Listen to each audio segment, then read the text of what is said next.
mucho a lo largo de toda nuestra vida profesional y en el trabajo con la producción animal. Bueno, esto era un poco a modo de repaso de lo que veníamos viendo. Después lo miran, para no hacerlo muy largo, lo pueden repasar después. Es un poco lo que ya vimos en las primeras clases. Arranco con algunos datos que tiene el capítulo de fermentación ruminal del libro Church. Yo se lo pasé en PDF. Es un capítulo solo que les pasé en PDF en el grupo. No sé si alguno tiene tiempo de mirarlo. Bueno, habla un poco de la plasticidad que tiene el rumen en función de la dieta que está consumiendo el animal, y después explica cómo los conceptos de tasa de pasaje, tasa de digestión y tasa de desaparición total de los alimentos adentro del rumen. Para graficar un poco que fíjense cómo el alimento modifica la anatomía, si se quiere, del animal. Por ejemplo, en el volumen del rumen, un animal que come 100% pasto o que come muy poco forraje en su dieta o nada, acá 0%, fíjense cómo el volumen del rumen, el porcentaje del rumen en función del peso vivo, cambia de 17,5% a 13,5%. Y lo mismo, algo similar pasa con la materia seca del rumen. ¿Se acuerdan cuánto era aproximadamente la materia seca del contenido ruminal? Había un rango por ahí dando vuelta. ¿Qué les parece? ¿Es alto o es bajo?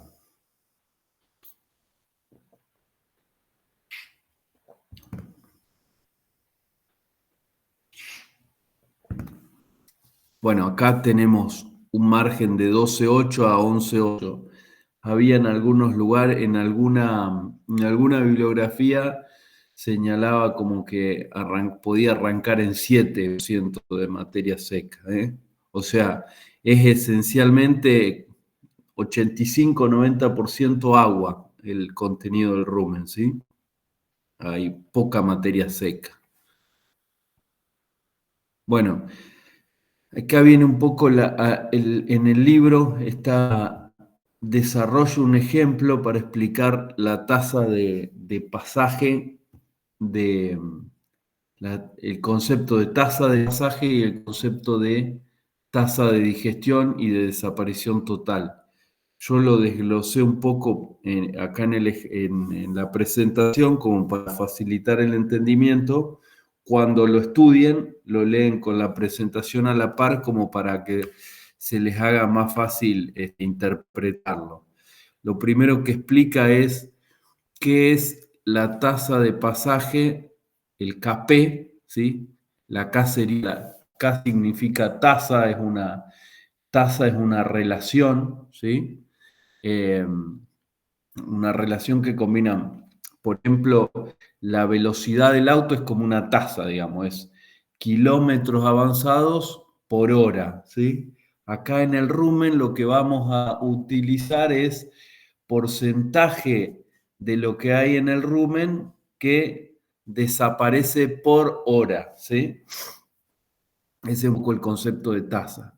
Y acá lo empieza a explicar diciendo que es la tasa de pasaje de los líquidos, en este caso, es el flujo de salida del rumen hacia el omaso dividido por el volumen total del rumen, ¿sí? o sea, la cantidad que sale dividido la cantidad total que hay. Y en el ejemplo les dice que el flujo de salida es 4 litros por hora sobre 50 litros en total. Entonces, cuando hacen la división, litro y litro se cancelan y les queda una unidad medio rara, que es 0,08 partes del contenido por hora.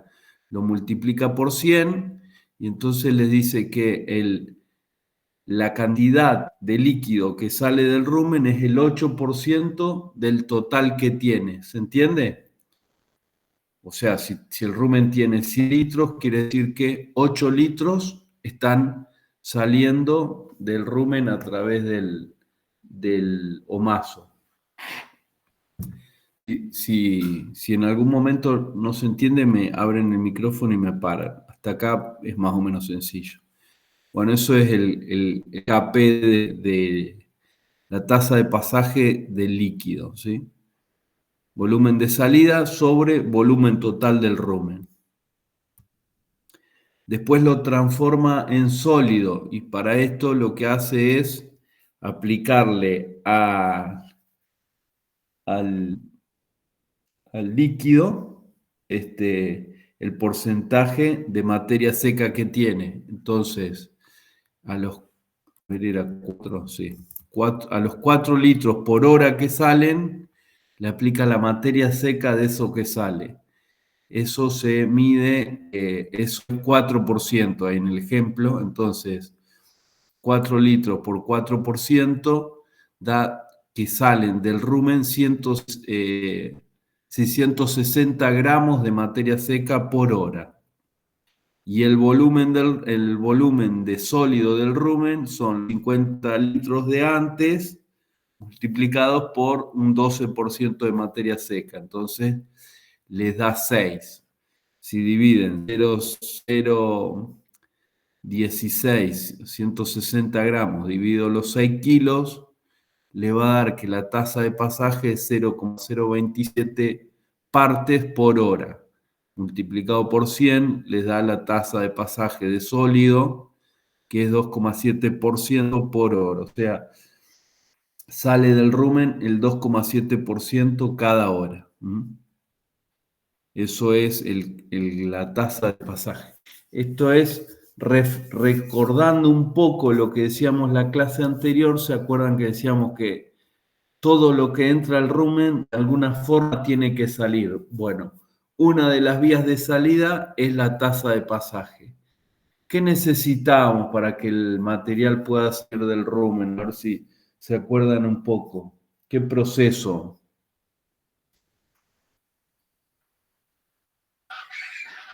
El movimiento pilórico, profe. Se escuchan las charatas por ahí atrás, ¿eh? Che, el movimiento pilórico, a ver un poco más de detalle sobre eso. Son contracciones que realiza el rumen, profe. Pasa que estoy en el campo, por eso se escuchan las Está muy bien. charatas. Acá no hay charata.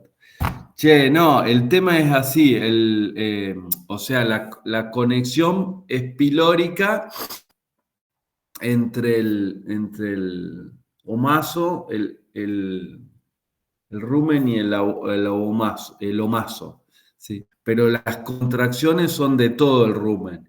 ¿Qué provocaban las contracciones de todo el rumen? ¿Para qué servían? Bueno, el rumen está dividido por lo que sería fases. Hay una que está mucho más sólida, otra un poco más líquida.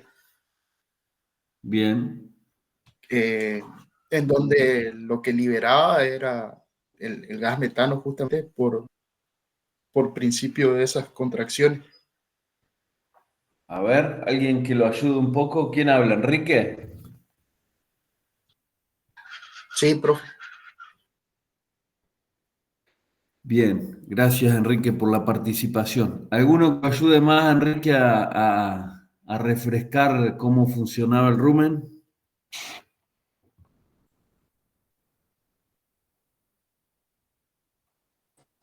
Lo de las contracciones está bien. Pensemos por qué se producía el gas y en qué momento lo liberaba, cómo era la liberación.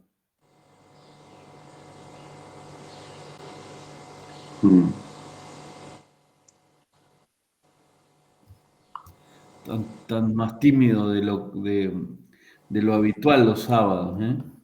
No, no sé, pero estamos tímidos, pero no sé. Tan La olvidados. liberación del gas era, la liberación del gas era por medio del eructo. Exacto. ¿Qué se producía en el rumen? ¿Se acuerda que había una placa que yo les dije que nos teníamos que acordar bien, que decía los productos de la fermentación? Ácidos grasos volátiles Muy bien, eh, y proteína bruta de los microorganismos bien. y el gas Y el gas. metal. Bien, de los ácidos grasos, ¿qué ácidos grasos eran?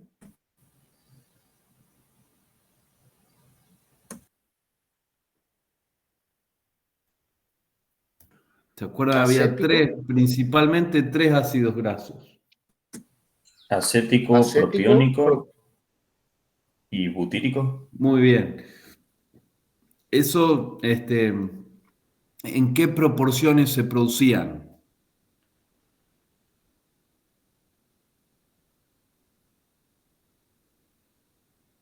Juana, si estás escribiendo en el coso, no puedo leer.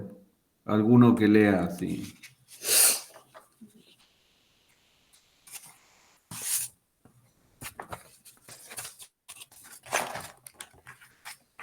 ¿Se acuerdan que veíamos que la cantidad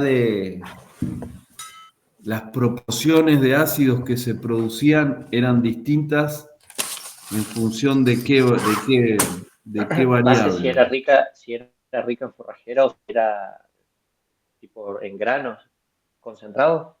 Bien.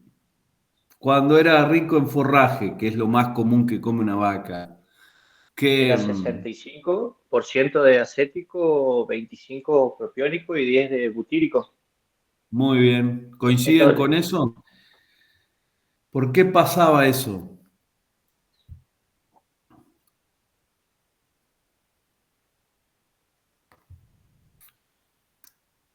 ¿A qué se debía que se produzca más acético que butírico? Perdón, que propiónico.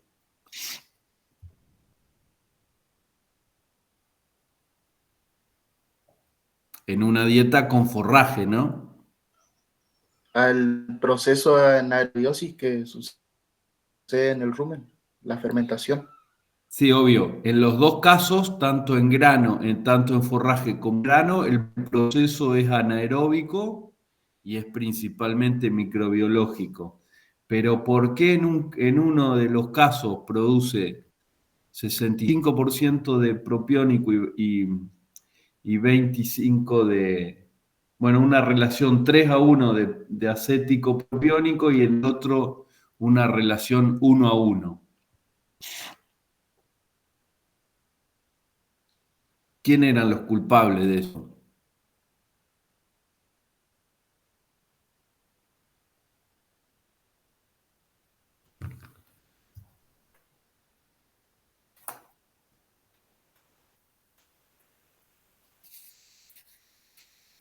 ¿eso se daba por la degradación de la celulosa o nada que ver? Sí, tiene que ver con eso. ¿Quién hacía la degradación de la celulosa?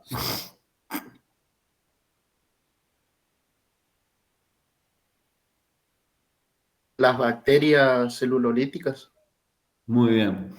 Las celulolíticas, que eran uno de los dos grandes grupos con los que identificamos las células que trabajan en el rumen, tienen una vía metabólica que produce más acéticos que propiónicos y producen más radicales libres de hidrógeno y esos radicales libres después son transformados en metano, ¿sí? Entonces ¿se acuerdan que cuando mirábamos el proceso metabólico de degradación de los carbohidratos, decíamos, hay como dos fases, una extracelular y otra intracelular, y cuando mirábamos el esquema, decíamos, por el lado izquierdo vienen digamos, el esquema, lo que mostraba es, del lado izquierdo, los procesos que se daban con la fibra, del lado derecho, los procesos que se daban con los concentrados. En el caso de la fibra, donde actuaban principalmente las bacterias celulolíticas, se produce más acético que propiónico. Y el acético, ¿se acuerdan? Hablábamos de que rendía menos ATP cuando iba, digamos, esos ácidos grasos se producen en la fermentación dentro del rumen. Quedan libres en el líquido ruminal y fluyen y difunden por ósmosis hacia el torrente sanguíneo. Y en la sangre lo lleva a las distintas partes del cuerpo, pero principalmente el propiónico iba al hígado, donde era precursor de la gluconeogénesis y producía glucosa, ¿sí? Que después va a las células y es degradada a través de la respiración celular, de la glucólisis para dar ATP, y el ácido acético iba principalmente a los tejidos grasos, a la glándula mamaria, para producir grasa, ¿sí? El ácido acético está muy relacionado con la producción de grasa butirosa de la leche, por ejemplo. Entonces, en las vacas de tambo, si bien se les da una dieta con buena concentración de energía y de proteína para producir mucha leche, también es importante la fibra porque nos ayuda a generar ácido acético para la grasa butirosa. Bueno, esto a modo de repaso, como para que se vayan acordando entonces, ¿sí? La fermentación anaeróbica nos da 3 productos. Uno de los más importantes, proveniente de la degradación de carbohidratos, son los 3 ácidos grasos, que varían su composición en función del tipo de dieta: acético, propiónico y butírico. Y eso después tiene impacto en el metabolismo del animal, en el rendimiento de esos compuestos. Lo otro que da, como bien decía Enrique, da metano y dióxido de carbono, ¿sí? Que se van generando y quedan, obviamente, los gases menos densos van a la parte superior del rumen y tienen que ser eliminados por eructación.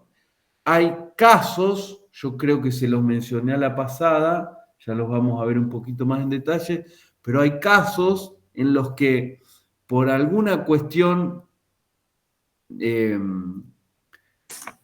por algún factor que tiene que ver con el alimento, no se logran eliminar esos gases y se produce lo que se conoce como timpanismo, que es se produce la acumulación de esos gases en el rumen, ¿sí? Y empiezan a inflamar el rumen y empieza a presionar el aparato respiratorio del animal y le termina provocando la muerte en algunos casos, que es lo que se conoce el caso del alfalfa como empaste. Ahí lo que ocurre es la alfalfa tiene una serie de compuestos entre proteína muy soluble y algunos mucílagos que se producen, forman una espuma muy estable que le impide al animal eliminar los gases por eructación, digamos, le tapa el cardias y no le permite eliminar los gases, y el animal se muere asfixiado porque la hinchazón del rumen comprime los pulmones y lo termina matando, ¿sí? Bueno, eso deja bien patente la producción de gases. Bueno, y volviendo, hicimos un breve repaso, volviendo a esto que nos trae, que estábamos viendo hoy, que decíamos, yo les decía, todo lo que entra tiene que salir. En algún momento hablábamos de que hay dos procesos principalmente que trabajan a nivel ruminal en la degradación del alimento, ¿sí? ¿Se acuerdan que decíamos? La degradación es parte de la digestión, ¿sí?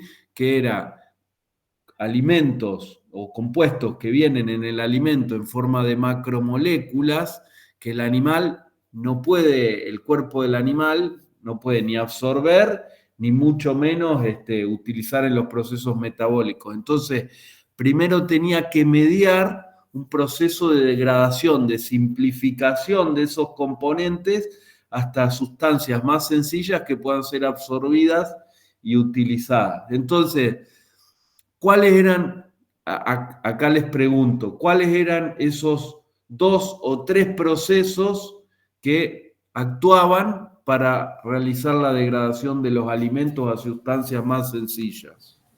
La digestión mecánica, Bien, enzimática y química.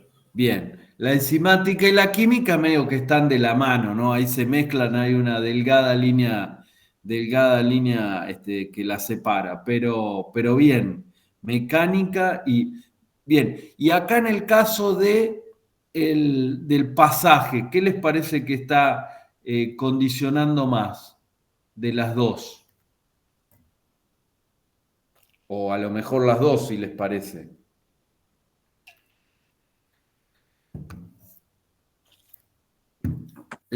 Piénsenlo así. Esto es el pasaje se da cuando el alimento escapa del retículo, ¿sí? Al omaso a través del píloro, ¿sí? El píloro es el orificio que está a la salida del rumen y conecta del retículo y conecta con el omaso, ¿sí?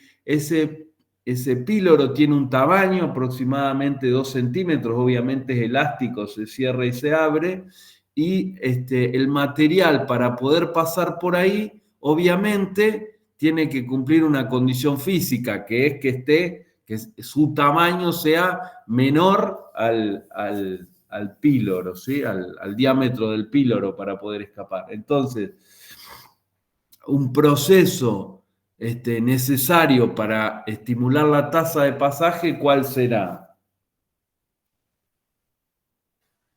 Pues una degradación mecánica. Claro, principalmente mecánica. Obviamente que ayudan las dos, porque en la degradación, la digestión, a medida que le va sacando, imagínense, las bacterias van consumiendo la pared celular, obviamente la va debilitando y esa partícula se rompe más fácil. ¿Cuándo se rompían las partículas del rumen?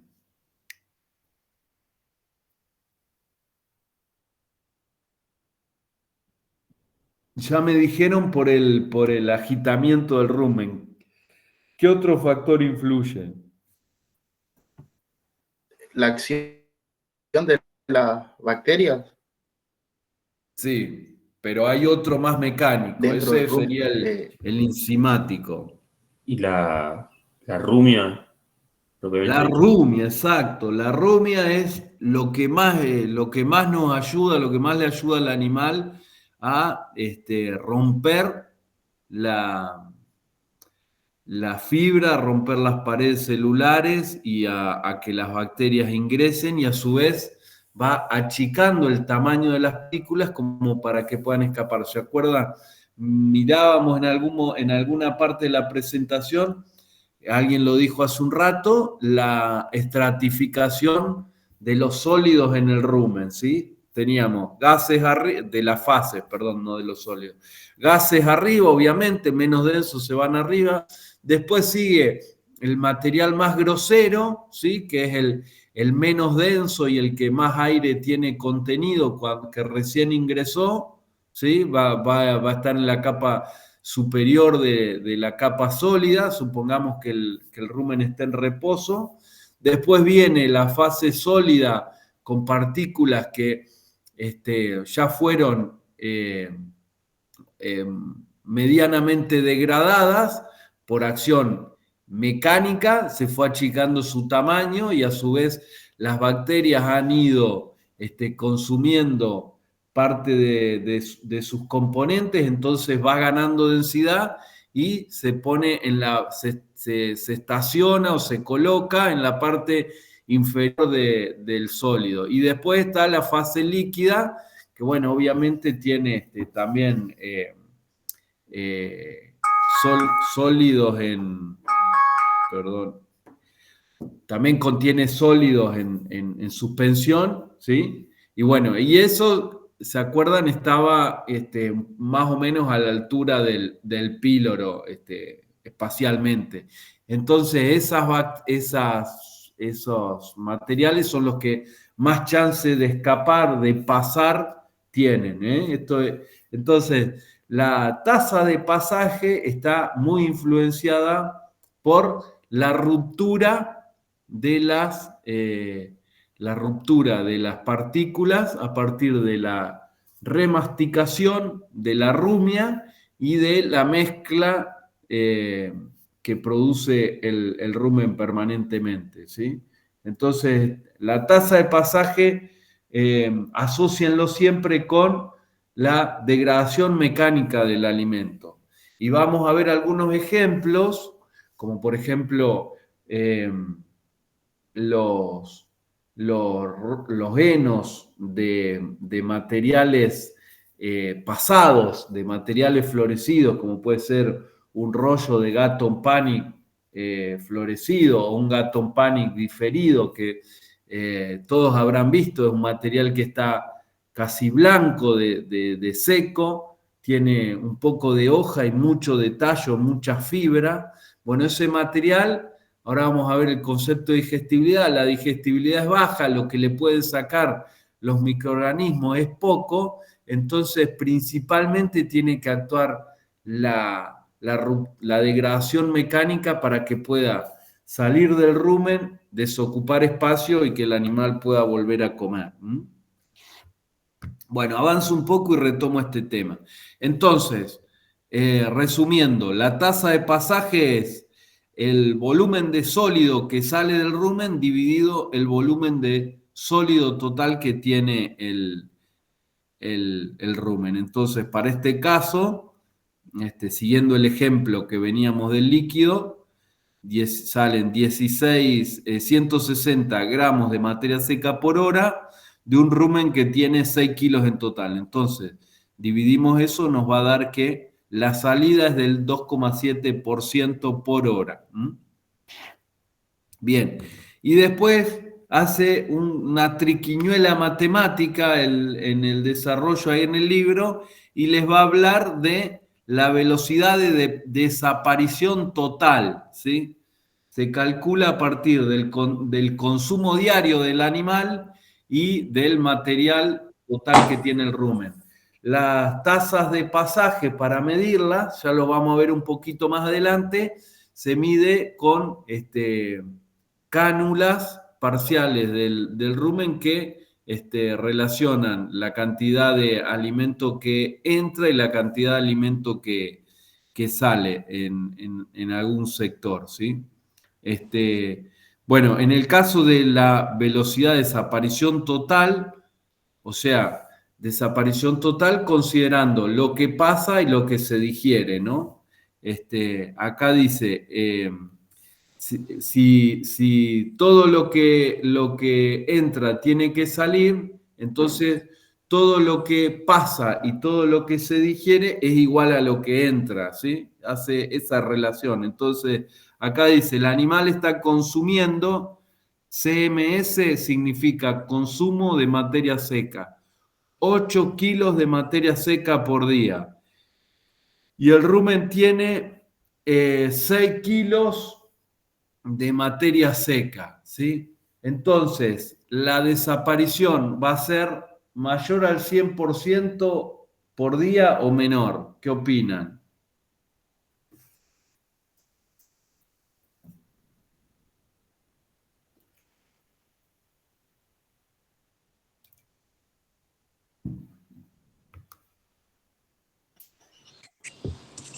Menor. Menor, profe. O sea, ustedes tienen, imagínense que tienen en un balde,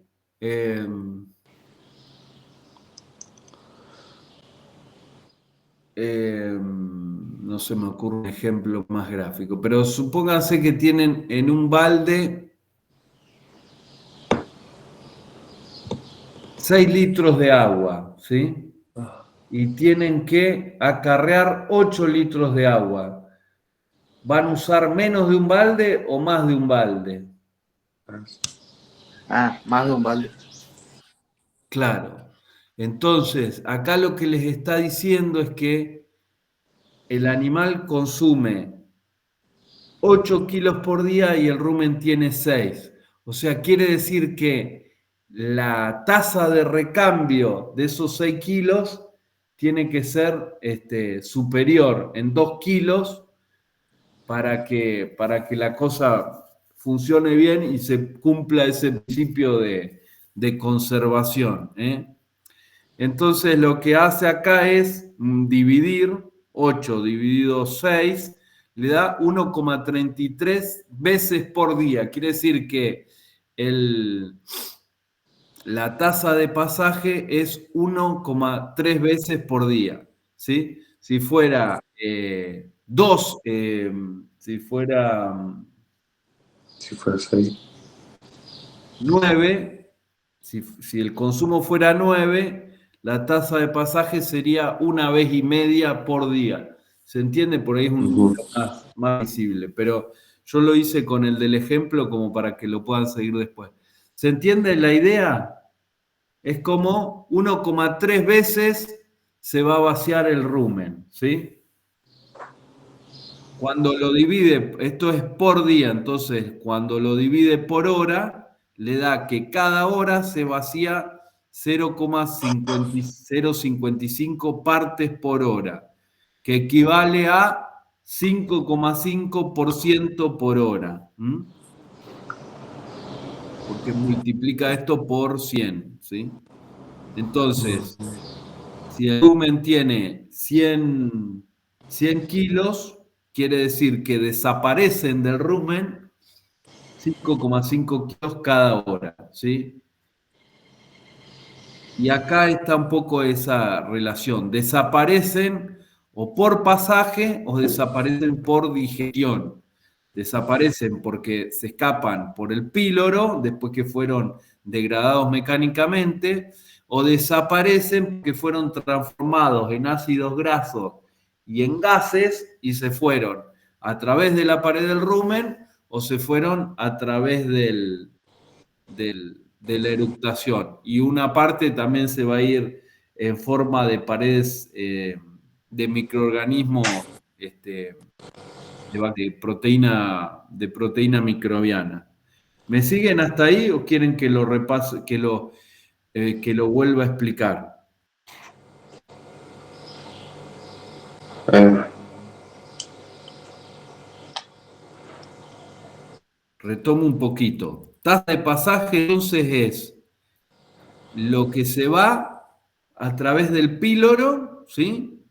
Respecto al contenido total, ¿sí? Entonces arrancamos con 4 litros que salen por hora dividido los 50 litros que tiene el rumen, nos dice que el 8% del contenido ruminal sale cada hora, ¿sí?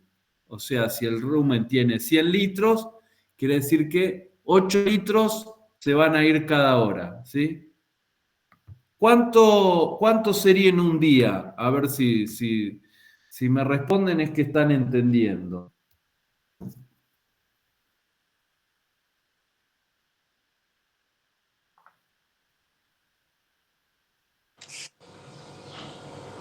¿Qué? 190 litros más o menos. ¿Cuánto? 192 litros. ¿Se entiende? Está bien eso. ¿Los demás lo entienden? Todavía no se ¿De qué pregunten tipo por de la animal estamos utilidad de hablando? esto. O sea, lo que hizo el compañero fue multiplicar los 8 que se van en una hora, los multiplicó por las 24 horas que tiene el día.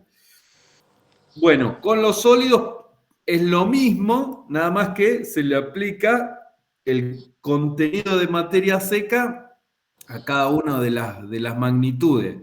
Lo que sale tiene menos contenido de materia seca que lo que está en el rumen, ¿sí? Sale más líquido que materia seca. Entonces, le aplica el 4% y el 12% a 50 y eso nos va a dar que salen 160 gramos de los 6 kilos que tiene el rumen. Entonces, eso da un 2,7% del contenido ruminal. Y acá hace una especie de trampita y dice, bueno, para calcular lo que desaparece en total en el rumen, tanto por digestión o por pasaje, KD es de digestión, KP es del pasaje que veníamos viendo, la tasa de desaparición tiene que ser el total de lo que entra, ¿sí? Si sabemos que todo lo que entra tiene que desaparecer, las dos vías de desaparición son por pasaje o por digestión. Entonces, en función a esto, hace el cálculo de la tasa de desaparición total, ¿sí? Y le da 5,5% por hora, ¿sí? Porque es 1,3 veces, 8 dividido 6, 1,3 veces el contenido del rumen por día. Y lo que va a hacer para calcular la digestión después es restar. Si KT es 5,5 y KP es 2,7, la diferencia va a ser la tasa de digestión. Entonces, la tasa de digestión es de 2,8% por hora. Bueno, esto es un poco lo que les explica ahí el alimento, el capítulo en la, en la introducción al tema, ¿sí? Entonces, bueno, continuando con esto, entonces, vuelve sobre la idea, todo lo que entra tiene que desaparecer por digestión o por pasaje. Y la forma de calcular entonces la cantidad de materia seca digerida o la cantidad de materia seca pasante es dividir el KD, ¿sí?, sobre la tasa de desaparición total, ¿sí? Como la tasa de desaparición total es KD más KP, les queda esta proporción, ¿sí?, que es la cantidad de materia seca digerida, es la cantidad desaparecida dividido KD más KP, que es la desaparición total. Y la que pasa es lo mismo, pero con KP. No se desesperen, ahora van a ver cómo la utilizamos para hacer cálculos, sobre todo cuando trabajamos con proteína metabolizable, ¿eh? Pero bueno, fíjense, esto es la tasa de pasaje diferencial. Los fluidos y los distintos tamaños de partícula tienen distintas tasas de pasaje, por lo que hablábamos recién, por cómo se estratifican por una cuestión de tamaño físico, es la salida a través del píloro hacia el omaso. Obviamente los líquidos tienen mayor tasa de pasaje, un 7,2% por hora, los concentrados 5,5% por hora y los forrajes 3,5% por hora. Factores que influyen en la digestión del rumen: tamaño de las partículas, ¿sí?, por lo que hablábamos recién, todo lo que está lo que entra al rumen molido tiene menor tamaño, va a ir ganando más densidad más rápidamente porque tiene más caras de acceso para las bacterias a los distintos microorganismos, componentes que lo componen, valga la redundancia, entonces los va a ir degradando más rápido, tienen mayor chance de escaparse. A ver si me dicen por qué jóvenes y adultos. ¿Cómo puede influir la edad del animal?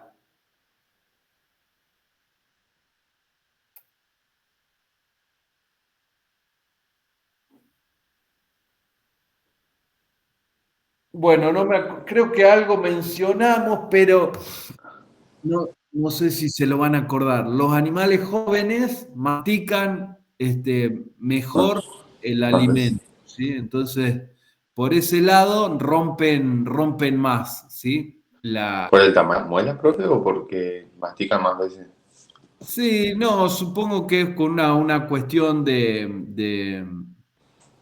El tamaño demanda energética también, de la cantidad que consumen, la capacidad de consumo de un animal más joven es menor que la de un animal adulto, entonces mastica más cuando consume. Y por otro lado, en contraposición, si bien rompe más la fibra, el píloro es menor, porque imagínense una vaca de 400 kilos comparado con un ternero de 160, el píloro debe ser una cuarta parte, ¿eh? Entonces, los materiales tienen que ser más finitos para pasar.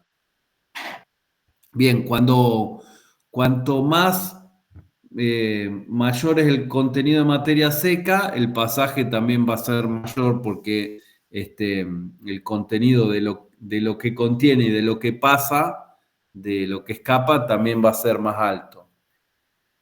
Otro factor que influye son los cambios posteriores a la ingestión y las interacciones entre microbios y sustrato. Esto tiene que ver con, ¿se acuerdan? Veíamos un gráfico que los carbohidratos, los carbohidratos solubles, creo que era en las fracciones de la alfalfa, los carbohidratos solubles hacían un pico de degradación. Después venían las pectinas con un pico un poco más abajo y la celulosa veíamos que bajaba un poquito y después volvía a subir y se amesetaba más largo tiempo, que eso tenía un poco que ver con la velocidad de acción de algunos microorganismos. Cuando entra material fresco, comienzan a actuar, las bacterias que comienzan a actuar son las que encuentran carbohidratos, sustrato más rápido, que son los carbohidratos solubles, que es lo que, contenido celular, perdón, que está con carbohidratos solubles, que obviamente cuando el animal ingiere todo eso está disponible, entonces trabaja inicialmente más las bacterias amilolíticas, se produce una fermentación rápida de esos componentes y eso hace que el pH tenga una caída, ¿sí? Siempre el pH inmediatamente después del consumo, debido a esta actividad rápida de los microorganismos, principalmente los amilolíticos, van a provocar una pequeña caída del pH. Y cuando se produce esa caída, las bacterias celulolíticas tienden a trabajar menos. Entonces, se produce una caída en la actividad de las celulolíticas, hay menos degradación de la celulosa y recién vuelve a recuperarse cuando el pH se modera un poco. ¿A partir de qué se modera? De que el animal empieza a rumiar y a meter un poco de saliva para volver a recuperar, y por otro lado, que los ácidos que se van produciendo van saliendo a través de las paredes al torrente sanguíneo, ¿sí? Bien, ahí lo que creo que hace referencia al comportamiento del fildo es que en el fildo, yo les había mostrado el comportamiento ingestivo de los animales, comían mucho a la mañana, después iban a descansar y volvían a comer mucho a la tarde. Eso era de los animales en pastoreo, ¿sí? Había como dos momentos, ¿se acuerdan? Las barritas oscuras. Bueno, el fildo, el animal no hace eso, lo que hace es ir a comer muchas más veces y cantidades más pequeñas, ¿sí? Entonces, eso le ayuda a moderar un poco la acidez ruminal, ¿sí? Piensen que en el fildo hay muchos concentrados, mucho material, mucho sustrato para las bacterias amilolíticas y poca fibra para estimular la rumia y producir sustancias que moderen ese pH.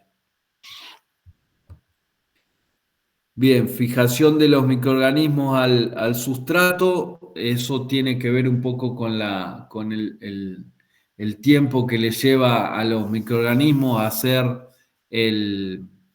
la fijación externa al alimento y comenzar la primera fase de degradación de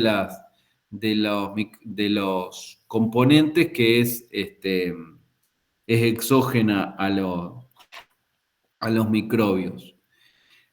Bueno, y digestión secuencial es porque, ¿se acuerdan que mirábamos que las bacterias en general trabajaban asociadas y una arrancaba la degradación y dejaba un subproducto que era agarrado por otra y continuaba y iban haciendo distintos procesos, los distintos pasos de todo el proceso metabólico. Entonces, las bacterias trabajan en consorcios y obviamente tienen que juntarse y acoplarse, y eso también produce una demora en el avance de la digestión. Bueno, acá, acá tienen que tener atentas las antenas. Arrancamos con el concepto de digestibilidad. Es bien fácil de entender. La digestibilidad es la proporción de alimento que es digerida en el tracto gastrointestinal, ¿sí?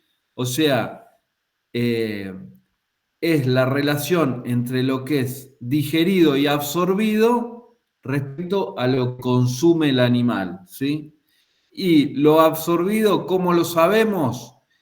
Hacemos lo consumido menos lo que defeca, o sea, lo que entra menos lo que sale dividido lo que entra, ¿sí? Ese es quiere decir que nos queda lo que desapareció en el tracto gastrointestinal. Si desapareció es porque fue digerido y absorbido. Un ejemplo bien sencillo: si ustedes tienen un animal que come 10 kilos y deja 4 kilos de heces, quiere decir que 6 fueron los que quedaron adentro, absorbidos. Entonces, quiere decir que la digestibilidad de ese alimento es del 60%. A ver. O sea, sería 10 menos 4 le da 6 absorbido, dividido 10 consumido, le da 0,6. Por 100 es 60%, ¿sí? Entonces, un alimento con 60% de digestibilidad, quiere decir que aporta tantos nutrientes. Si tiene 50% de digestibilidad, quiere decir que se absorbieron 5 kilos de los 10 que consumió, quiere decir que aporta menos nutrientes. Entonces, siempre la digestibilidad, un mayor porcentaje de digestibilidad es un rasgo positivo para la nutrición. ¿Se entiende? Es un concepto bien básico, pero lo utilizamos un montón.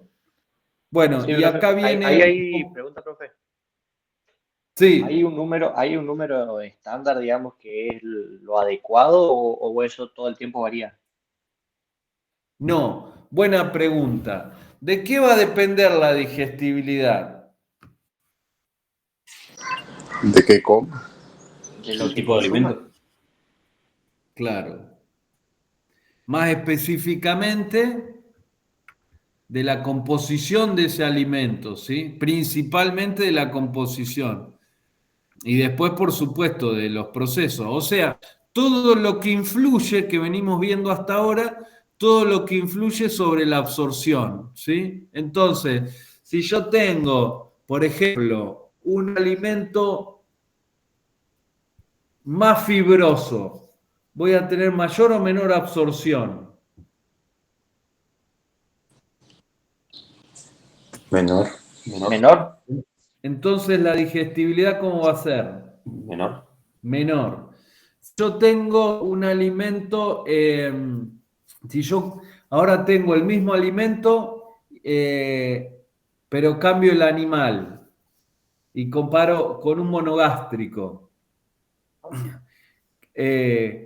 ¿en cuál va a ser mayor la digestibilidad? La absorción, la digestión del alimento fibroso va a ser mayor en la vaca o en el cerdo.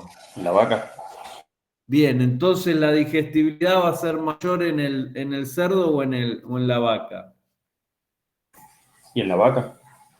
Claro, ¿sí? O sea, piensen en eso, piensen, come 10 defeca, a ver, esperen que tenía un ejemplo más gráfico, este era.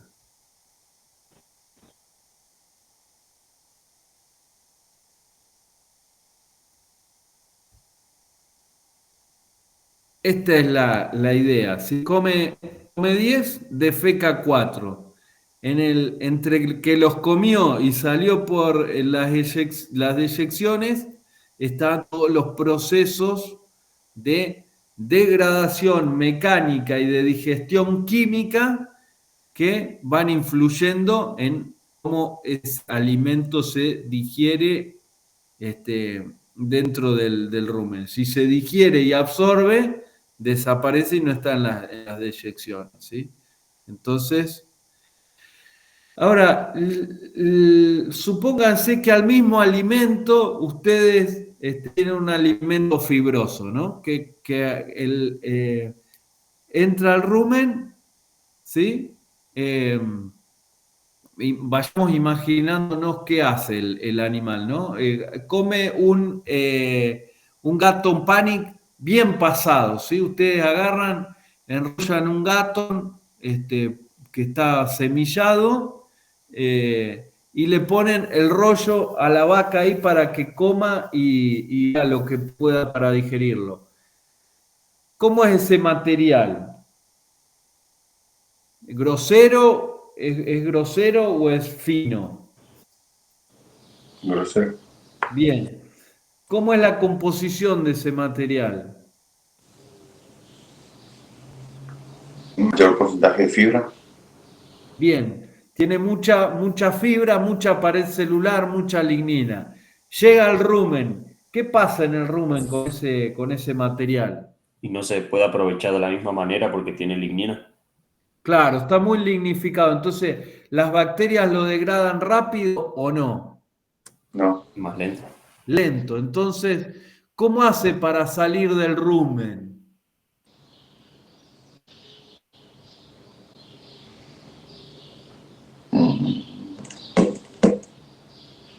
¿Sale por digestión o sale por pasaje? Pasaje. Bien, bien. Entonces, para pasar, ¿qué va a necesitar?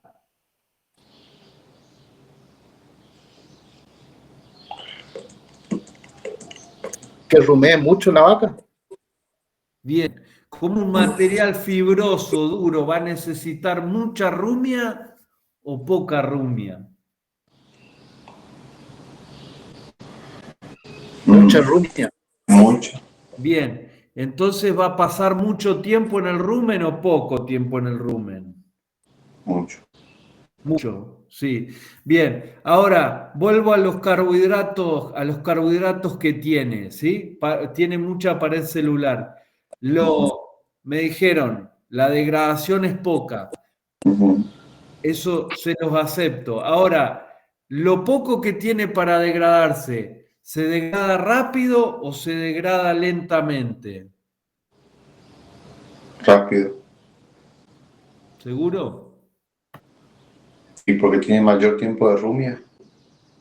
No, pero acá estamos hablando de los tipos de carbohidratos y las bacterias que van trabajando. Ok. ¿Se acuerdan? Decíamos, en general, el contenido celular está rápidamente disponible. En la pared celular está más lentamente disponible. Tienen que trabajar más tiempo para acceder a poder degradar la celulosa, la hemicelulosa, que encima está complicada con la lignina. Entonces, el proceso de degradación de esos carbohidratos estructurales siempre es más lento que lo de los carbohidratos solubles. ¿Un heno tiene carbohidratos solubles?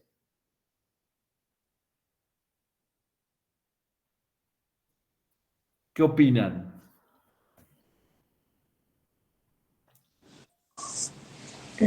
Sí. Muy bien. Tiene lo que hicimos cuando lo secamos, cuando lo deshidratamos a campo, lo que hicimos fue evaporarle el agua, ¿sí? Pero en general, los carbohidratos, los nutrientes dentro de la célula quedan ahí atrapados. Acá el problema con el Gatton Panic es el momento en que hicimos el deshidratado. Si nosotros lo hacemos con un rebrote tiernito que es pura hoja, vamos a tener mucho contenido celular y poca pared celular. Aunque va a estar todo seco, esos nutrientes van a estar disponibles para su rápida degradación e utilización. Si lo hacemos cuando el Gatton ya está semillado, que es puro tallo y hojas muertas, las hojas viejas cuando se mueren, cuando amarillan, esto lo van a ver mejor en forraje, vacían su contenido celular y lo removilizan a otras partes de la planta. Entonces, lo que queda es el esqueleto de la hoja, que es pura pared celular, ¿sí? Entonces, siempre en las pasturas, el profe Alfredo, Raúl, el Facu, lo que le van a explicar es que hay que tratar de comer las hojas verdes, ¿sí? Porque tiene mayor contenido de nutrientes. Bueno, vuelvo. Entonces, mayor tiempo mayor tiempo de estancia en el rumen y si bien eso hace que demore el pasaje, ¿favorece una mayor digestión o no? ¿Le da más tiempo a las bacterias para trabajar o menos tiempo? Mayor. Mayor. Bien. Entonces, ahora la pregunta es, obviamente el animal, ya lo vamos a ver cuando estudiemos consumo, si el animal llega al rumen de pasto, llega un momento que dice, basta, acá no comas más porque acá no entra más nada, ¿sí? Entonces detiene el consumo. Va a detener el consumo hasta que logre romper un poco la fibra y hacer pasar y desocupar, o que digiera un poco y desocupe también, ¿sí? Entonces, si yo a esa fibra la muelo, ¿qué pasa con ese alimento? Ahora agarro el rollo, en vez de dárselo entero, consigo una moledora de rollo y en vez de darle pedazos de fibra de 10 centímetros, le doy toda una fibra, un rollo picadito de menos de 2 centímetros de largo de la fibra. ¿Qué va a Ayuda a que pasar con eso? Aumenta la digestibilidad. Con la superficie de ataque de los microorganismos. Ajá, a ver, ¿cómo sería eso? Y les facilita el trabajo a las bacterias porque ya al estar molido el material. Vendría así como que salta el paso anterior, ya hace un proceso más, facilitando una tarea. Bien. Ahora, hay algo que es importante que entiendan. Hay una diferencia entre las caras de ataque que necesita, por ejemplo, el sorgo y las que le damos cuando molemos la fibra, ¿sí?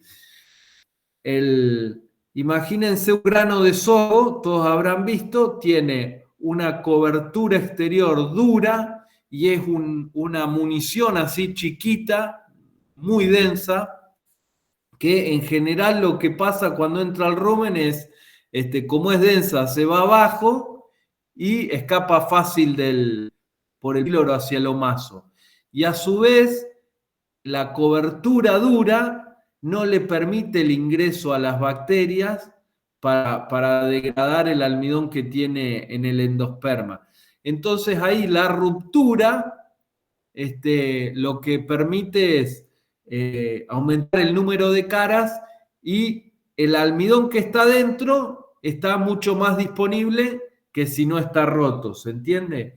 Ahora, en el caso de una fibra, en general, cuando nosotros rompemos todas las caras, no vamos a lograr, imagínense que la dificultad de acceso de las bacterias a la pared celular, a la celulosa que tiene la pared celular y la hemicelulosa, está limitado por la lignina, ¿sí? Que está entrelazada en la pared celular porque el material es viejo.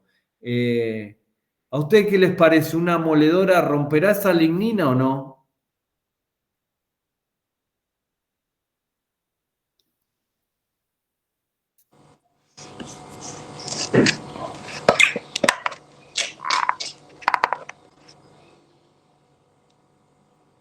Y no, profe.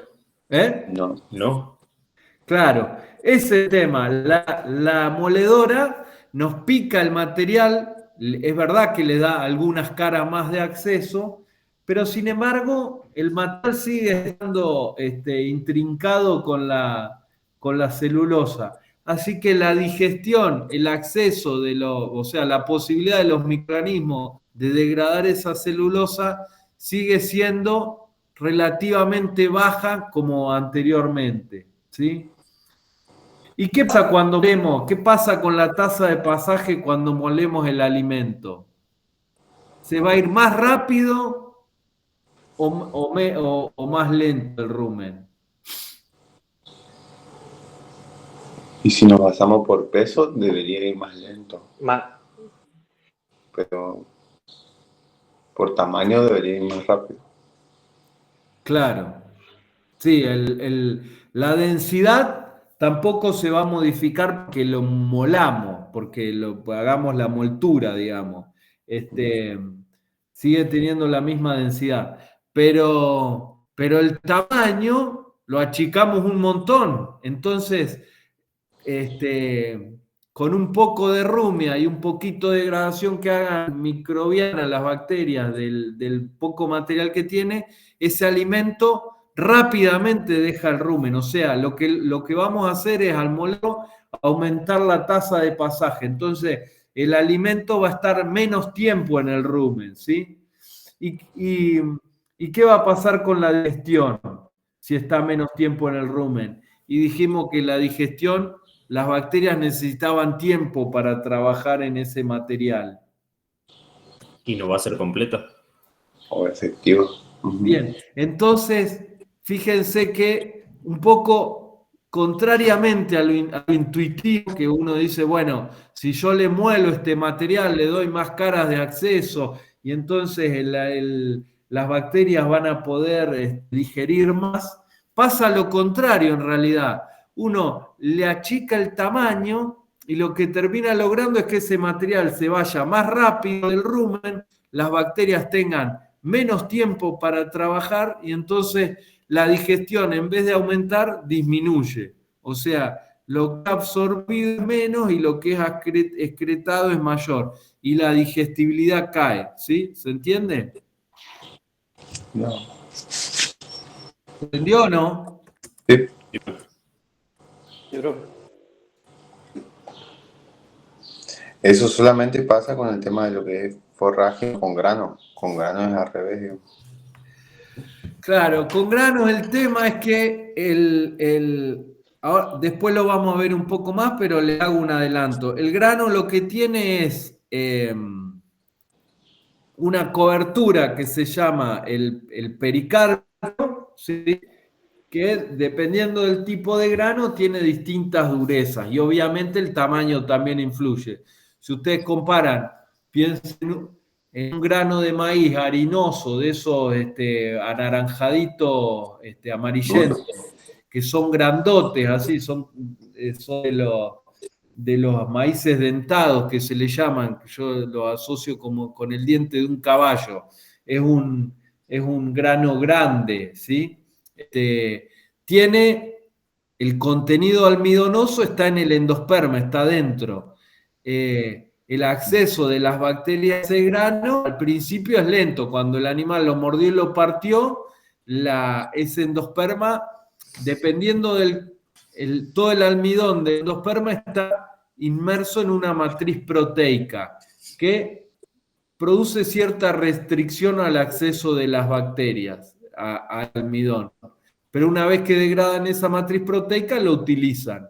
Entonces, si bien los distintos granos tienen distinta disponibilidad del almidón, en general en todo es alto. Entonces, ustedes ponen un grano molido en el rumen y la degradación de ese almidón es explosiva, rápida. Si lo ponen entero, va a ser mucho más lento y va a depender de que el animal lo vaya rompiendo o las paredes se vayan degradando y vayan logrando llegar a ese almidón, ¿sí? Pero en general, si ustedes muelen ese grano, lo van a digerir mucho más rápidamente los microorganismos, sobre todo en el rumen. El almidón del grano también puede escapar del rumen y va a ser digerido en el intestino delgado. Bueno, me fui un poco por las ramas, porque ya estamos lerdos. Así que avanzo un poquito, pero ¿está entendido el concepto de digestibilidad?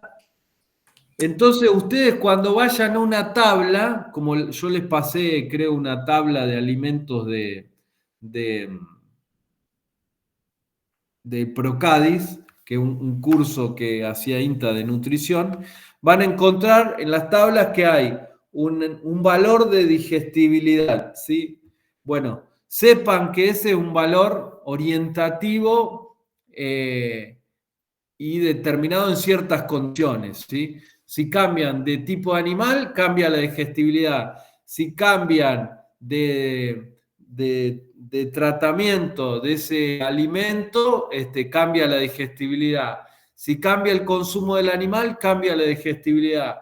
Si cambian los alimentos acompañantes, cambia la digestibilidad, ¿sí? Entonces, es un valor orientativo, interesante, que nos sirve mucho, pero siempre tenemos que tener en cuenta otros factores para saber si el animal va a aprovechar mucho o poco de ese alimento, ¿sí?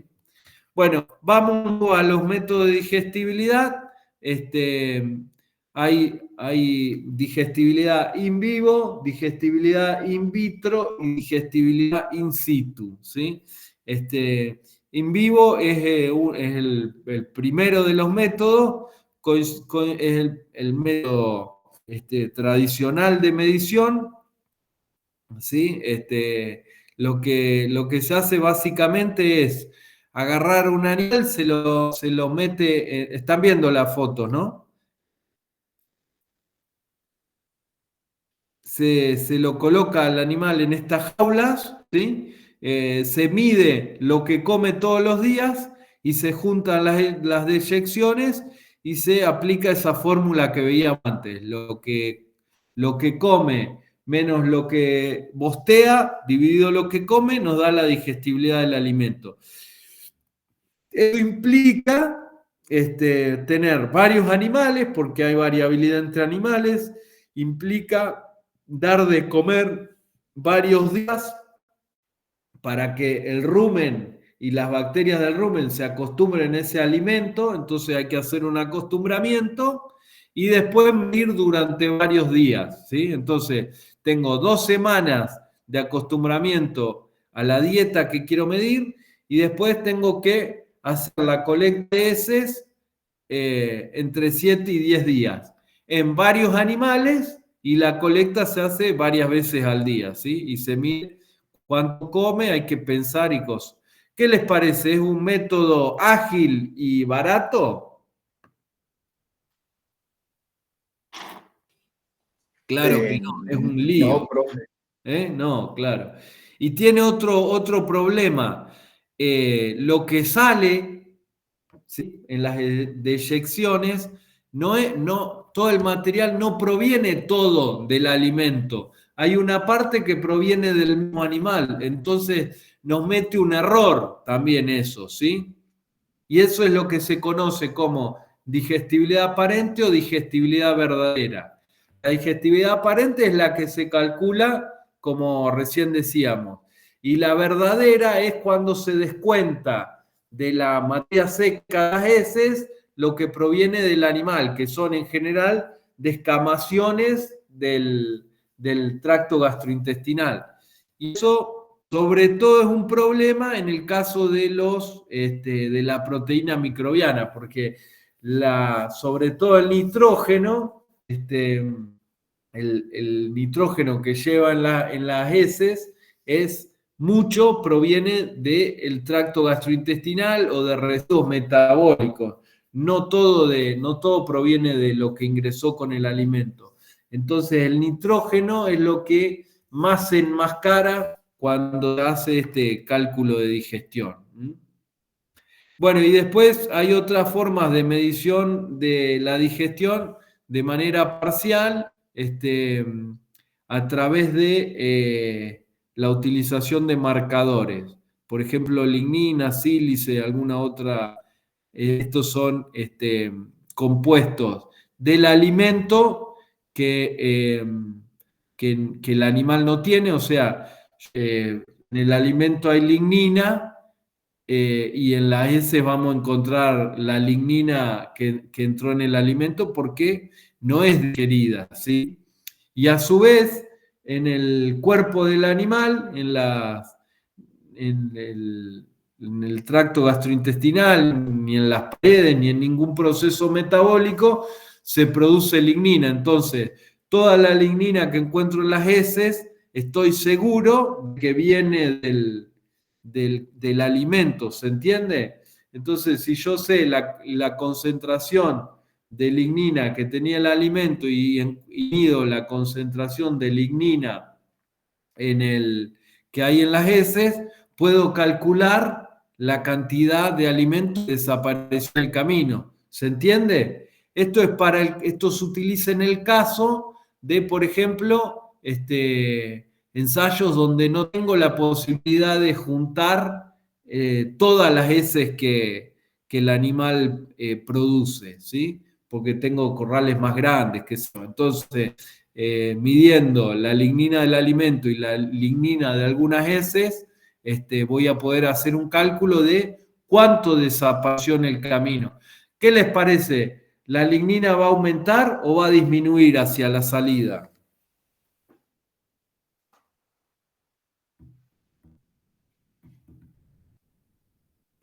Va a aumentar. Muy bien. ¿Todos entienden por qué?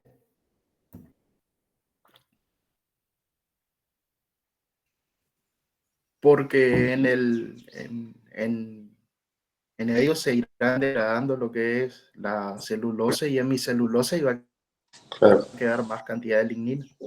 Muy bien, correcto. Veo que por lo menos 2 o 3 veo que están entendiendo, el resto veremos en el parcial.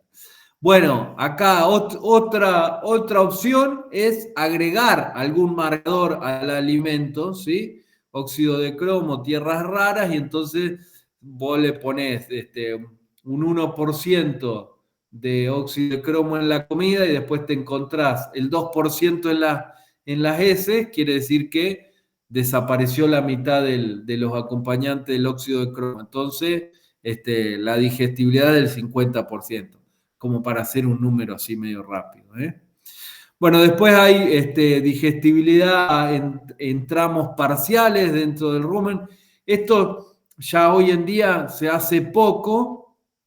Lo que se hacía acá, por ejemplo, digestibilidad parcial con cánulas en el duodeno. Entonces, por ejemplo, se ponía una cánula, es un tubito, se lo explico en criollo, es un tubo que se pone a una parte del tracto gastrointestinal. Entonces, supónganse, se quiere hacer un estudio para medir la degradación de un aliento en el tracto que va en el intestino delgado. Entonces, se ponía un tubito a través del cual se inyectaba el alimento a la salida del abomazo, ¿sí? En el inicio del intestino delgado, del ilion y del duodeno, y se ponía otra cánula al final del intestino delgado antes de que arranque el intestino grueso.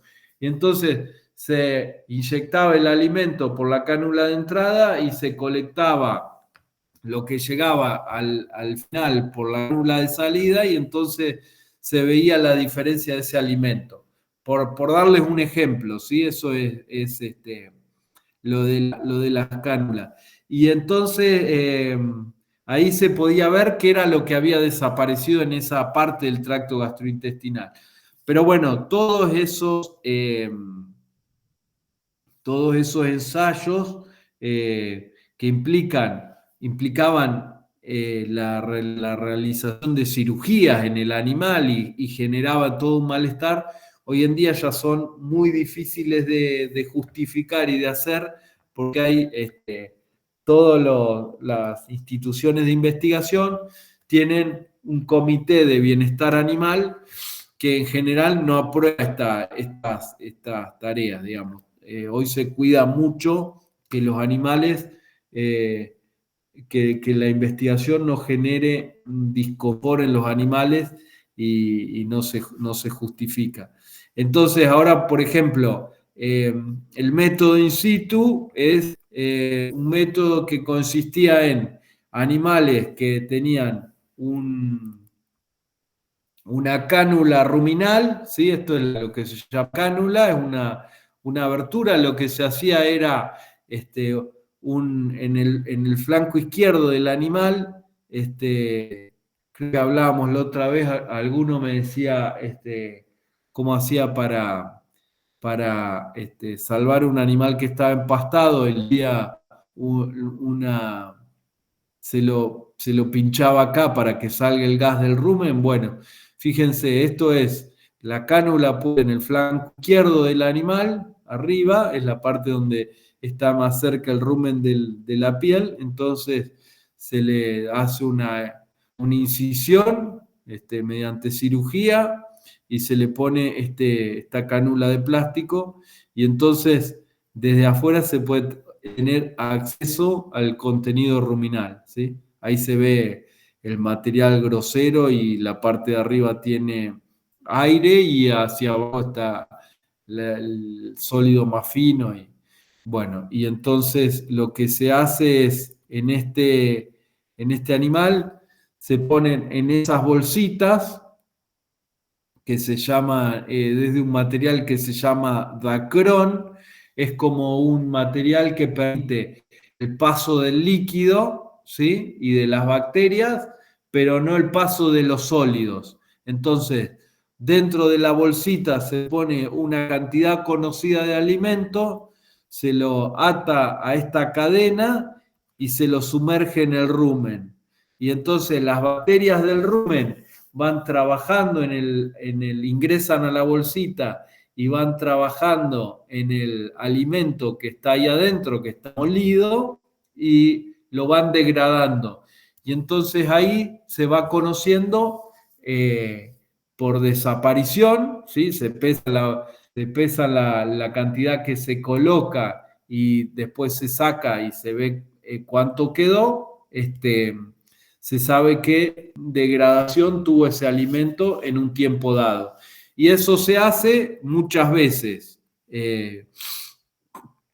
Entonces se pone, acá todas dice 48 horas, pero Si uno quisiera hacer una curva de degradación de un alimento, podría poner uno que se saque inmediatamente, se sumerge y se saca, después otro que se saca a las 2 horas, a las 4 horas, a las 6 horas, 8 horas y así hasta 24, y entonces uno pone en la hora cero todas las bolsitas, hay un par que las saca inmediatamente, después hay otras que las saca a las 2 horas, otras que las saca a las 4, y entonces va viendo cómo desaparece el material y así va construyendo una curva de degradación de un alimento, ¿sí?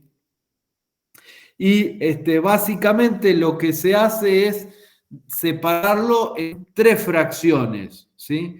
Una que se llama la fracción soluble o rápidamente fermentescible, que se la llama fracción A y que es el contenido celular, o sea, ahí están todos los carbohidratos solubles, todo el material que está rápidamente fermentable por los microorganismos, ¿sí? Desaparece inmediatamente. Después viene la fracción B, que es la fracción degradable o potencialmente degradable, que es la que necesita más tiempo de estancia en el rumen, ¿sí? Y que los microorganismos van a ir degradando de a poco.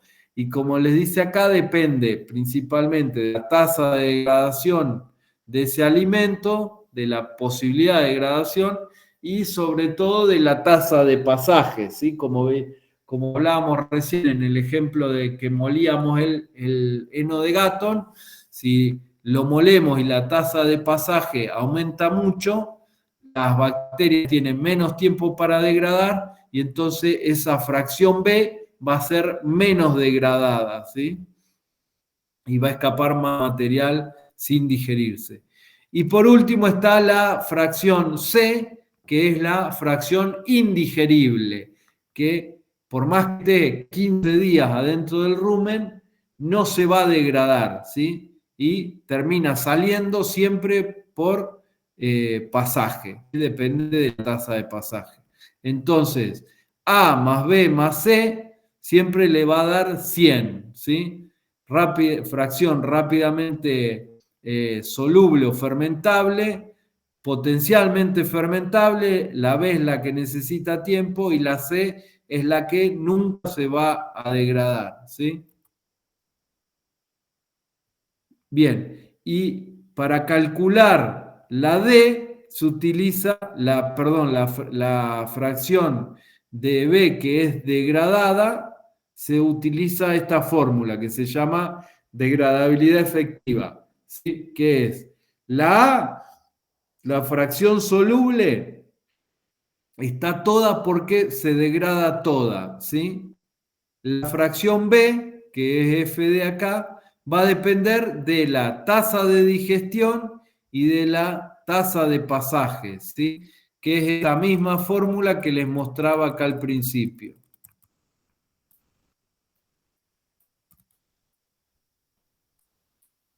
¿Sí?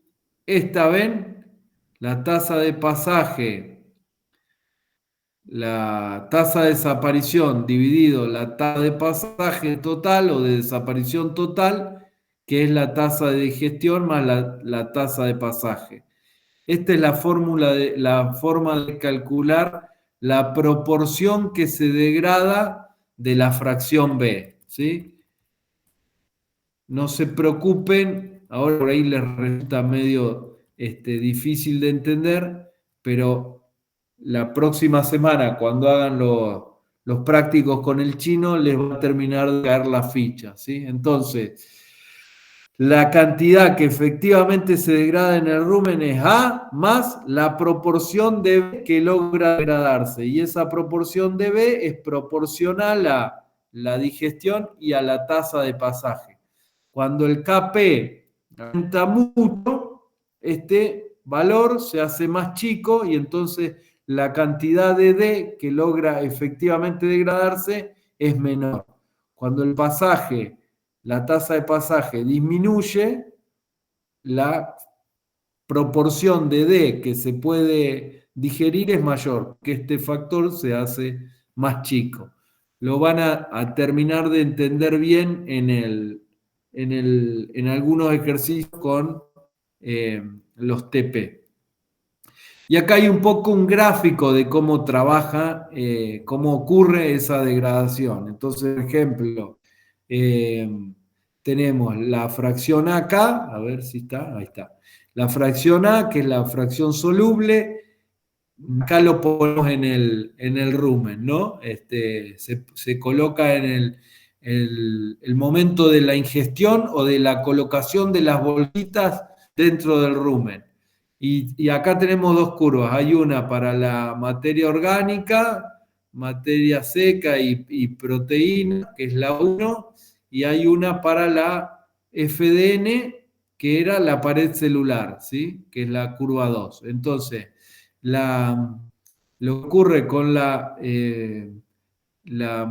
materia seca, la materia orgánica, es que hay una parte que es la fracción A o soluble, que es la que, fíjense, instantáneamente desaparece, ¿sí? Es la que se diluye en el líquido ruminal y es consumido por las bacterias. Luego viene la B, que la pendiente va a depender de la digestibilidad de ese alimento, de la composición, de la rápido que los microorganismos puedan consumir esos materiales, hasta que llega a un nivel que es C, que es la fracción indigestible, donde ya por más tiempo que pase en el rumen, no se va a digerir, ¿sí? Y con la fracción, la pared celular, la FDN, ocurre un tiempo de retardo, que acá es hasta que las bacterias se acoplan y se pegan a la pared celular y forman el glucocáliz y se forma todo el consorcio de bacterias que hace la degradación exógena. Hay un tiempo de retardo que se llama. ¿Se acuerda que ya lo hablamos un poco cuando mirábamos en el gráfico cómo la celulosa demoraba en comenzar a degradarse? Y ahí empieza a degradarse con una pendiente más suave, porque son materiales que requieren más tiempo, ¿sí? La menos disponible, de más lenta degradación, ¿sí? Se prolonga y llega un momento en que ya queda, le sacan todo lo que está digerible de esa pared y queda la parte que no van a poder digerir, aunque pase 10 años adentro del rumen, ¿sí? Bueno, esto un poco para relacionar con lo que veíamos antes de tasa de pasaje y tasa de digestión, ¿sí? Van a ver que cuando lo apliquen en el TP va a quedar bastante más claro. Bueno, después volviendo a los métodos de determinación de la digestibilidad, entonces vimos in situ, que pesábamos lo que comía y lo que eyectaba, y ahí teníamos la absorción y calculábamos la digestión verdadera o la digestión aparente. En la verdadera, del absorbido o de las heces, restábamos lo que era parte del material endógeno que salía del animal, y después teníamos la degradación in situ, que era para calcular estas curvas de degradación de los distintos alimentos. Y después está el método, hay un método que se llama de Tilley y Terry, que son los autores que lo desarrollaron, que se llama método in vitro. Acá lo que se hace es simular la digestión ruminal, pero en laboratorio, in vitro porque es en vidrio, en frascos, ¿sí? Entonces lo que se hace es utilizar licor ruminal. Acá ven estas fotos, se las robé al profe Alfredo Fernández de la presentación de él. Me parece que estas fotos son del INTA de Balcarce, donde hacen muchos trabajos hacían en otra época, ahora ya no deben tener animales canulados, pero hacían ensayos de digestión. Fíjense que acá este operario está sacando líquido ruminal, ¿sí? para hacer la digestión en el laboratorio. Al líquido se lo mantiene a temperatura, a una temperatura confortable para que las bacterias no se mueran. Tienen una solución buffer o saliva artificial, que lo que ayuda es a que no se concentren los ácidos y se detenga la degradación, que no haya un efecto silo, digamos. Y lo que van haciendo es midiendo o bien la degradación del material en los distintos, en distintas condiciones, o lo otro que miden es la producción de gas. Cuanto más gas se produce, quiere decir que hay mayor degradación de carbohidratos. Entonces, por una fórmula se termina ajustando la aparición de gas o desaparición del material a la digestibilidad, ¿sí? Bueno, hay algunas fotos sucesivas de cómo van midiendo la cantidad de gas que se produce. Son unas especies de jeringas graduadas donde el émbolo se va moviendo a medida que se produce el gas. Y la producción del gas obviamente es proporcional a la degradación de los carbohidratos, de los nutrientes. Bueno, y después hay métodos físico-químicos. Hay uno, este es el más utilizado actualmente, que se llama, las siglas en inglés son NIRS, es espectrometría de refracción con radiación del infrarrojo cercano, Near Infrared Spectroscopy, sería las siglas en inglés. Lo que hace básicamente, eso ahí en el INTA de Sáenz Peña había uno de estos aparatos, lo que hace es tiene un foco, ¿sí?, que emite una radiación infrarroja sobre la muestra de alimento y tiene una serie de detectores, ¿sí?, que captan lo que esa muestra refleja, ¿sí? Y entonces ese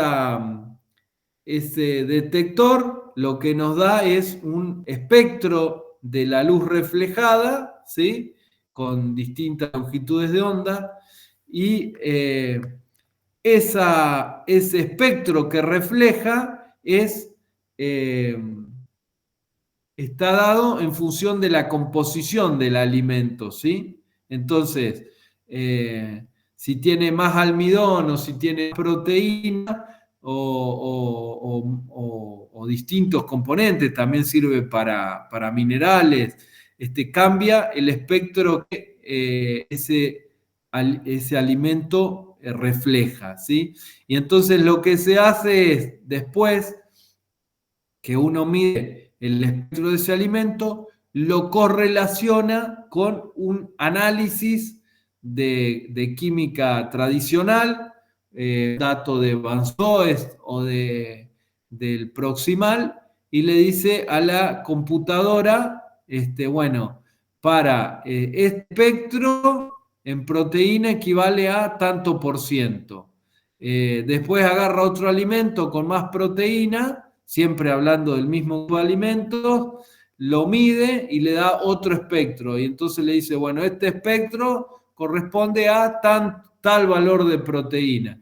Y así lo hace con aproximadamente 40 muestras, y después de 40 muestras, más o menos tiene una regresión más o menos sólida, ¿sí?, más o menos ajustada de la cantidad de proteína para un determinado alimento. Entonces, por ejemplo, si ustedes miran en el aparato de NIRS del INTA de Sáenz Peña, venía librado para silaje de maíz y te decía qué proteína tenía, qué carbohidrato soluble, cuánto almidón, cuánta FDN, y así un montón de parámetros que todos estaban determinados en función de este proceso, ¿sí? Y lo había hecho la empresa como el silo de maíz. La marca de la empresa del aparato que estaba ahí era dinamarquesa y trabajaba mucho con silajes de maíz en Europa y en Estados Unidos. Entonces, para silaje de maíz tenía una calibración con miles de muestras, entonces tenía un montón de parámetros bien ajustados. Después venía para alfalfa, para grano de maíz, creo que estaba también para grano de sorgo y para trigo. Y por ejemplo, no tenía calibraciones para Gatton Pine, por ejemplo. Nosotros queríamos calibrar para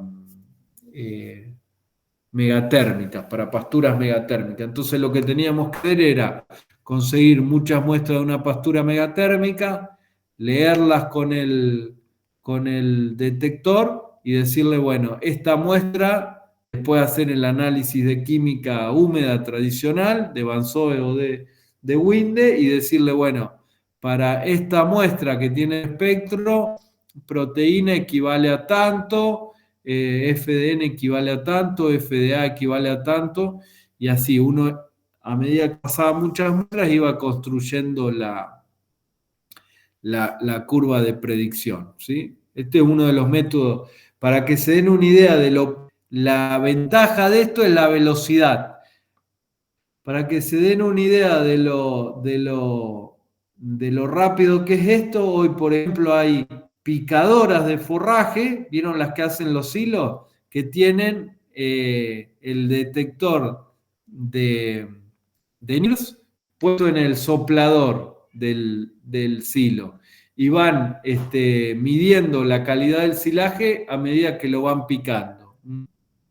Bueno, pueden ustedes contrastar este método con el método in vivo. ¿Cuál les parece que será más práctico? Bueno, factores que afectan la digestibilidad, ya los charlamos. El animal, la composición del alimento, el efecto del nivel de consumo. A mí me genera un poco de ruido porque lo que propone es que cuanto más come el animal, mayor es la tasa de pasaje, entonces menor es la digestión. Eso tiene lógica. Ahora, el tema es que ya vamos a ver en consumo que el animal no puede comer todo lo que quiera. En general eso puede llegar a suceder tal vez con caballos o algún monogástrico. Bueno, distintas, a ver, horario, ya se nos termina la hora. Bueno, a ver, esto lo voy a pasar rápido, después lo leen, un poco ya lo charlamos. Quiero ver qué más queda. Procesamiento, bueno, ya terminamos.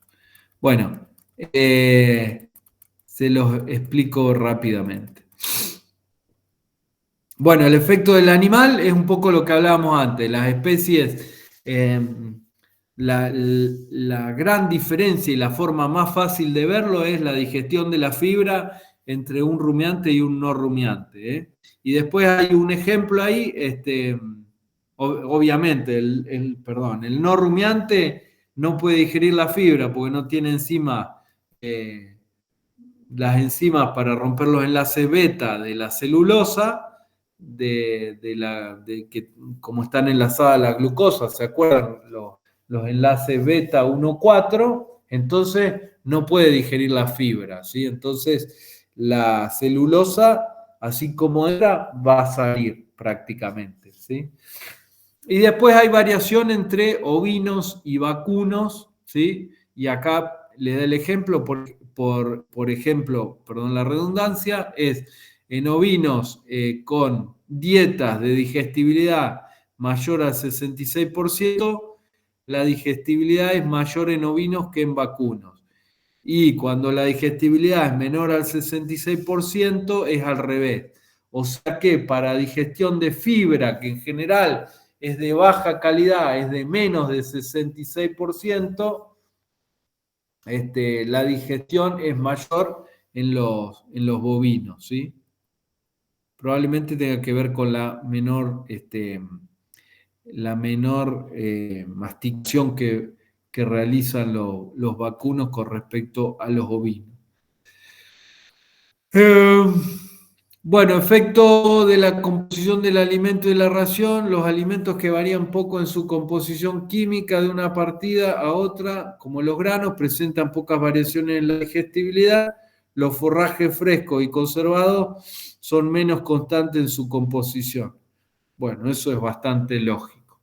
Porque en general piensen que nosotros, cuando utilizamos un grano, en general ese grano fue cosechado cuando llegó a, qué sé yo, póngale 14, 13% de humedad. Entonces se lo dejó avanzar todo el ciclo, culminar y ahí se lo cosecha. En cambio, cuando trabajamos con forrajes, o entramos a pastorar en distintos momentos fenológicos o fue cortado en distintos momentos fenológicos y obviamente el cambio de ese proceso fenológico y las variaciones propias del lote, etcétera, etcétera, hace que una vez cosechemos un forraje con más hoja y menos tallo y otras veces uno con más tallo que hoja. Y entonces obviamente eso nos produce un gran cambio en la composición, mucho mayor que en los concentrados, y obviamente eso afecta a la digestibilidad. Bueno, después dice, a medida que aumenta el contenido de pared celular, principalmente de lignina, y disminuye la proteína del forraje, la digestibilidad se reduce. Bueno, obviamente esto ya lo saben, lo venimos charlando desde el principio. Cuanto más lignificada está la pared celular, menor chance tienen los microorganismos de degradarlo. Entonces, obviamente, cae la digestión. Y lo que menciona ahí de la proteína bruta, lo vamos a ver con más detalle más adelante, pero piensen que las bacterias para crecer necesitan carbohidratos, la energía que toman de los carbohidratos, pero a su vez necesitan nitrógeno para sintetizar su aparato enzimático, ¿sí? Cuando están creciendo las bacterias utilizan tanto energía de los carbohidratos como proteína o nitrógeno que viene del alimento. Si uno de esos dos falta, si tengo mucho de uno y poco del otro, la multiplicación de las bacterias se reduce, ¿sí? El crecimiento de las colonias microbianas es menor y obviamente eso afecta a la degradación, porque son las que finalmente hacen la degradación. Entonces, bajo contenido de proteína en un alimento, por más que tenga un montón de carbohidratos, va a hacer que la actividad microbiana caiga y que la digestión sea más lenta. Lo vamos a ver varias veces de acá en adelante. Bueno, la digestibilidad depende de su composición y de la de otros alimentos ingeridos. Bueno, ese es un poco repetido con el caso anterior, ¿sí? Si tenemos un alimento con poca proteína, vamos a tener menor digestibilidad. Si le agregamos una suplementación proteica, que es el caso más paradigmático en Chaco, es por ejemplo en los diferidos, uno le da un pasto seco al animal que lo está consumiendo y toma de ahí los carbohidratos, saca energía, pero tiene muy poca proteína. El contenido proteico de un gatón diferido, de un pastizal natural diferido, es menor al 5%, ¿sí? Entonces, la digestión se frena porque las bacterias no tienen nitrógeno para crecer, ¿sí? No tienen, nitrógeno. Y entonces uno le agrega un suplemento de nitrógeno, por ejemplo, semilla de algodón o algún speller de soja, y lo que logra es que al tener mayor unidad de nitrógeno, las bacterias se activen y trabajen mejor, y entonces produce mejor la digestión de su alimento. Consecuentemente, la suplementación proteica mejora la digestibilidad de la fibra. Esos son los efectos asociativos, positivos. Bueno, esto es lo que le decía del nivel de consumo. A mayor consumo, resulta en una mejor digestibilidad. ¿Por qué? Porque aumenta la tasa de pasaje. Y al aumentar la tasa de pasaje, las bacterias tienen menor tiempo para trabajar y degradar ese alimento, entonces escapa con un menor grado de digestión. El procesamiento que hablábamos hoy, si yo muelo un alimento, lo que voy a lograr es que aumentar la tasa de pasaje y por lo tanto hago caer la digestibilidad de ese alimento. Y acá tienen un ejemplo para ver cómo trabaja el tiempo de retención y la degradabilidad efectiva. A ver si se los logro explicar bien. Acá tienen en el eje de las X la tasa de pasaje, ¿sí? Que va aumentando hacia la derecha. Y después tenemos en el eje de las Y a la izquierda la degradabilidad efectiva del alimento, ¿sí? De 0 a 1 o de 0 a 100%. Y en la Y también, pero a la derecha tenemos el tiempo de retención de ese alimento, ¿sí? El tiempo de retención después está graficado con los puntos circulares y la degradabilidad está graficada con los puntos cuadrados. Entonces, yo les puse acá las flechas para tratar de que nos guiemos en la interpretación. Cuando la tasa de pasaje es 0,09, ¿sí? Hacemos la vertical y nos dice que el tiempo de retención es de 8 horas. ¿Me siguen? Y entonces yo prolongo esta recta hasta llegar a la degradabilidad efectiva y me dice que a esa tasa de pasaje con 8 horas de retención, la degradabilidad es de 50% aproximadamente, un poquito más, 52%, pongámosle. ¿Se entiende? Ahora, si la tasa de pasaje es menor, el tiempo de retención va a ser mayor. Ven que la curva, a medida que la tasa de pasaje es menor, el tiempo de retención inversamente proporcional es mayor. Entonces, el tiempo de retención para 0,03 de tasa de pasaje es de 16 horas. Y la degradación entonces va a ser mucho más alta, ¿sí? Porque tiene más tiempo de trabajar los microorganismos, entonces la degradación efectiva llega casi al 75%, pongámosle. ¿Se entiende esto? Es como para terminar de interpretar cómo actúa la tasa de pasaje con respecto a la degradación. ¿Sí? Bueno, esto es lo mismo que estaba antes. Y esto es alguna bibliografía extra. Este es el capítulo del George 8 que les pasé otro día, es el que tienen que tratar de leer. Bueno, ahora casi las 9. Más o menos terminamos a tiempo. Bueno, creo que los mareé un poquito al final, pero después cuando lo repasen lo van a poder terminar de interpretar. ¿Eh?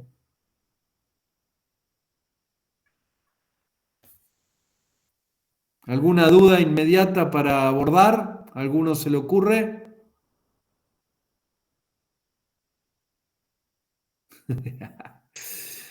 Bueno, los dejo. Alejo, ¿están en grupo hoy o está solo? No, hoy solo, ingeniero. Solo en casa. Rocío, ¿se entiende? Las mujeres participan poco, che. Juan, ¿podría dejar nuevamente la página del libro? A ver, Ahora les vuelvo a compartir en todo caso en el grupo el libro. El capítulo es el 8, es el de, en el McDonald's es el de digestión, el 8. Y en el Church, no me acuerdo la página, pero el capítulo que le pasé es uno solo, es solo el 8. Así que iban a ver los gráficos y el ejemplo que vimos para tasa de pasaje y tasa de digestión. No lo ven todo intensamente, de a poquito. Después, cuando hagan los prácticos, van a ver que les termina de caer la ficha. Baja digestión, Bueno, profe. ¿cómo? Baja digestión del conocimiento. Sí, pero bueno, es sábado. Hoy hay, las bacterias están lentas, poca Claro, sinapsis. la mitad de la clase un 60, 50%. Después sí hubo una decaída ahí al final, pero vamos, 40, 50 estamos bien. Bueno, bueno, Juana, gracias por el aguante. Esperamos que arregles el micrófono. Bueno, no importa, es un tema interesante y que lo utilizamos muchísimo. Así que no se preocupe que a fuerza de insistir lo van a terminar degradando y digiriendo, absorbiendo. Bueno, chicos, buen fin de semana. Nos vemos la que viene. Chao, profe. Igualmente, profe, hasta luego.